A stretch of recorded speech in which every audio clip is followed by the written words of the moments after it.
यो everybody, आप सभी का स्वागत है। मैं हूं गौरव चौहान और आप देख रहे हैं चौहान ई डाउट क्लासेस।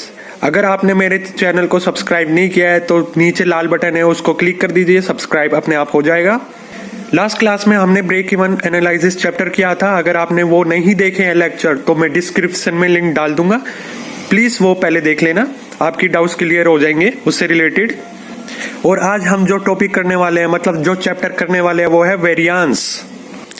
ये chapter numerical point of view से बहुत ज्यादा इंपॉर्टेंट है और ये इस चैप्टर से हर साल आता ही आता है न्यूमेरिकल एक, जो कि 10 से 20 नंबर का न्यूमेरिकल कवर करता है।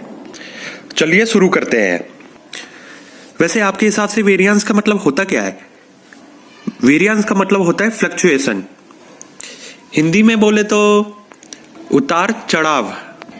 वैसे वेरिएंस में बिजनेस का क्या काम होता है? वेरिएंस में बिजनेस का काम होता है कि जो हम एक्सपेक्ट करते हैं और रियलिटी जो हमें मिलती है उसमें क्या डिफरेंस होता है।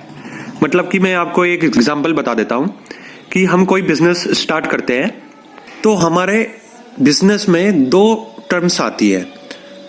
हमारे बिजनेस में दो टर्म्स आती है, एक स्टैंडर्ड बोलते हैं और एक एक्चुअल बोलते हैं। स्टैंडर्ड हम अज्यूम करते हैं कि अगर हम इतनी सेल्स करेंगे तो हमें इतना प्रॉफिट होगा, और एक्चुअल जब हमारे पास आती है तो हम एक्चुअल से स्टैंडर्ड को कंपेयर करते हैं और उन देखते हैं हम कितना हमारा इन्फ्लेशन हुआ है या डिफ्लेशन हुआ है। वेरिएंस में हमारे पास दो टर्म्स आती है, एक होता है स्टैंडर्ड और दूसरा होता है एक्चुअल। स्टैंडर्ड का मतलब होता है अजम्पशन और एक्चुअल होता है जो हमें गेन हुआ है, मतलब जो मिला है हमें एक्चुअल में।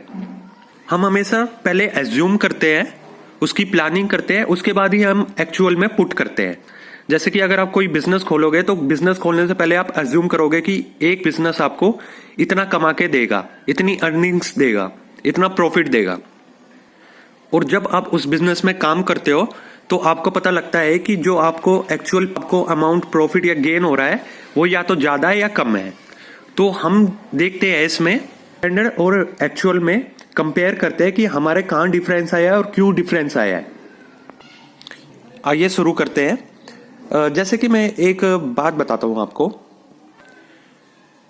कि मान लीजिए कि आप कोई बिजनेस स्टार्ट करते हैं। आपने एक बिजनेस को स्टार्ट किया, उसमें जो आपने सेल करी वो सेल्स हुई 1 करोड़ की, और 1 करोड़ की सेल्स हुई आपकी, पर जो आपने उसको प्रोडक्ट को बनाया था उसकी कॉस्ट हुई 90 लाख। तो आपको जो प्रॉफिट हुआ वो हुआ 10 लाख का, ये आपने एज्यूम किया। पर एक्चुअल में ऐसा हुआ कि आपको जो सेल्स हुई वो 1 करोड़ की हुई और जो आपकी एक्चुअल कॉस्ट लगी वो लगी 95 लाख की। मतलब जो आपने एज्यूम किया था कि आपकी कॉस्ट लगेगी वो 90 लाख की लगेगी, पर जो एक्चुअल में जो निकली वो निकली 95 लाख की। तो आपको सिर्फ 5 लाख का प्रॉफिट हुआ। तो उसमें आप एक्चुअल से और स्टैंडर्ड से कंपेयर करोगे कि जो आपने गलती करी, जो आपका वेस्टेज हुआ वो किस टाइप से हुआ कि आपको ये प्रॉफिट नहीं मिला। जो आपको प्रॉफिट 10 लाख का होने वाला था वो प्रॉफिट आपको हुआ 5 लाख का। तो आप एनालाइज करोगे आपके स्टैंडर्ड और एक्चुअल की मदद से। जो कि हमारी चेंजेस होती है वो हमारी कॉस्ट पे, जो हमारी कॉस्ट होती है वो किस किस वजह से चेंज हो सकती है। उसमें आपको पता है कि 3-4 टर्म्स होती है जिसकी वजह से हमारे चेंजेस हो सकते हैं। जैसे कि मैं एग्जांपल दे देता हूँ। पहला हो गया हमारा डायरेक्ट मटेरियल। डायरेक्ट मटेरियल की हम डायरेक्ट मटेरियल, अगर हमें कोई प्रोडक्ट बनाना है तो उसको डायरेक्ट मटेरियल की जरूरत पड़ेगी। वो हम कहीं से इंपोर्ट करते हैं तो उसकी प्राइस कम हो या ज्यादा हो तब हमारी प्रॉफिट पे या कॉस्ट पे इफेक्ट पड़ता है प्रोडक्ट को। हमारी डायरेक्ट लेबर है, डायरेक्ट लेबर हमारी वेजेस कम होती है या ज्यादा होती है तब इफेक्ट पड़ता है। ओवरहेड्स हो गया, सेल प्राइस हो गया, सेल प्राइस ज्यादा हो गई कम हो गई तब इफेक्ट करती है हमारी कॉस्ट को या प्रॉफिट को। या सेल्स वॉल्यूम हो गया, क्वांटिटी कम हो गई ज्यादा हो गई तो तब इफेक्ट करेगी। तो हम इस पे बात करने वाले हैं वेरिएंसेस। वेरिएंसेस हमारे पास 5 तरीके के होते हैं। पहला होता है डायरेक्ट मटेरियल, दूसरा होता है डायरेक्ट लेबर, तीसरा होता है ओवरहेड, चौथा होता है हमारा सेल्स प्राइस, और पांचवा होता है हमारा last and not least sales volume. तो इसमें कुछ फॉर्मूले की मदद से हम वेरिएंस निकालेंगे। तो हम सबसे पहले बात करने वाले हैं डायरेक्ट मटेरियल की, जो कि हमारा फर्स्ट लेवल है। और हम पहले फॉर्मूले करेंगे, नेक्स्ट वीडियो में न्यूमेरिकल्स करेंगे, ताकि आप कंफ्यूज ना हो। जो हमारा पहला फॉर्मूला होता है डायरेक्ट मटेरियल को निकालने के लिए, वो फॉर्मूला होता है डायरेक्ट मटेरियल कॉस्ट वेरिएंस कहते हैं उसको। तो उसका फॉर्मूला होता है standard cost minus actual variance for actual output. तो इसमें आप देखेंगे सबसे पहले हमें निकालना है स्टैंडर्ड कॉस्ट। तो स्टैंडर्ड कॉस्ट का फॉर्मूला क्या होगा? इस पे स्टैंडर्ड कॉस्ट का फॉर्मूला होगा standard price into standard quantity for actual output. और एक्चुअल कॉस्ट, तो एक्चुअल कॉस्ट का फॉर्मूला होगा actual price into actual quantity. ये दिखने में थोड़ा सा बड़ा है पर बहुत इजी है। जैसे ही आप क्वेश्चन में हम क्वेश्चन करेंगे तो उसमें आपको पता लग जाएगा कि कैसे पुट करना है, और बहुत इजी फॉर्मूले हैं, ज्यादा कुछ नहीं करना है। आइए एक बार और रिपीट कर लेते हैं। डायरेक्ट मटेरियल कॉस्ट वेरिएंस का फॉर्मूला होता है standard cost minus actual cost. आप actual variance for actual output को भी एक्चुअल कॉस्ट लिख सकते हो। तो स्टैंडर्ड कॉस्ट कैसे निकलती है? स्टैंडर्ड कॉस्ट निकलती है standard price into standard quality for actual output. जो हमें एक्चुअल आउटपुट गिवन होगा उसी के बेसिस पे हम स्टैंडर्ड क्वांटिटी निकालेंगे। तो standard price into standard quality for actual output. Actual cost कैसे निकालेंगे? Actual price into actual quantity. हम शॉर्ट फॉर्म में स्टैंडर्ड कॉस्ट को ऐसे भी लिख सकते हैं SP इंटू SQ, और एक्चुअल कॉस्ट को लिख सकते हैं AP इंटू AQ। नेक्स्ट जो हम निकालेंगे, जो सेकंड स्टेप होगा, वो होगा डायरेक्ट मटेरियल प्राइस वेरिएंस। सबसे पहले हमने कॉस्ट का निकाला था, अब निकालेंगे हम प्राइस। तो प्राइसेस की वजह से कैसे हम मेरे वेरिएंस पे फर्क पड़ता है।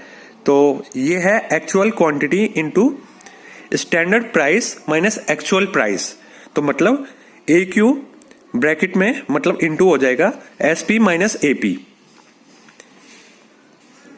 जो हमारा थर्ड फॉर्मूला होगा वो होगा मटेरियल यूसेज वेरिएंस। मतलब हमारा मटेरियल है हम कितना यूज करते हैं, जो उसका फॉर्मूला होगा वो होगा standard price into standard quantity minus actual quantity. मतलब SP into SQ minus AQ bracket में।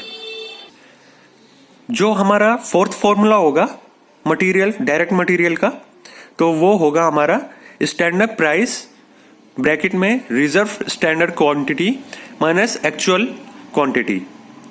तो रिजर्व स्टैंडर्ड क्वांटिटी कैसे लिख लेगी? वो लिख लेगी total actual mix upon total standard mix into standard quantity.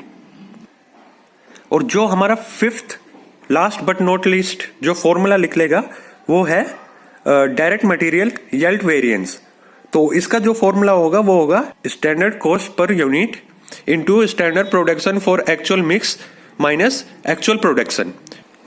ये फॉर्मूलेस एक बार और रिवाइज कर लेते हैं हम। वेरिएंस में सबसे पहले हम निकालेंगे डायरेक्ट मटेरियल। तो डायरेक्ट मटेरियल के 5 फॉर्मूले होंगे। पहला फॉर्मूला होगा डायरेक्ट मटेरियल कॉस्ट वेरिएंस, मतलब कॉस्ट से रिलेटेड फॉर्मूला होता है ये। तो हम इसको ये भी लिख सकते हैं कॉस्ट वेरिएंस। तो कॉस्ट वेरिएंस होगा डायरेक्ट मटेरियल में standard cost minus actual variance for actual output cost. Standard cost कैसे लिख लेगी हमारी? Standard price into standard quantity for actual output. और एक्चुअल कॉस्ट हमारी कैसे लिख लेगी? Actual price into actual quantity. Second हमारा फॉर्मूला हो गया डायरेक्ट मटेरियल प्राइस वेरिएंस। मतलब पहले हमने कॉस्ट निकाला, सेकंड है हमारा प्राइस वेरिएंस का। तो actual quantity into standard price minus actual price. तो इसका शॉर्ट फॉर्म में लिख सकते हैं AQ into SP minus AP। अब हमारा जो थर्ड फॉर्मूला लिख लेगा वो लिख लेगा डायरेक्ट मटेरियल यूसेज वेरिएंस। तो इसका जो फॉर्मूला होगा वो होगा standard price into standard quantity minus actual quantity. जो हमारा फोर्थ फॉर्मूला लिख लेगा वो लिख लेगा डायरेक्ट मटेरियल मिक्स वेरिएंस।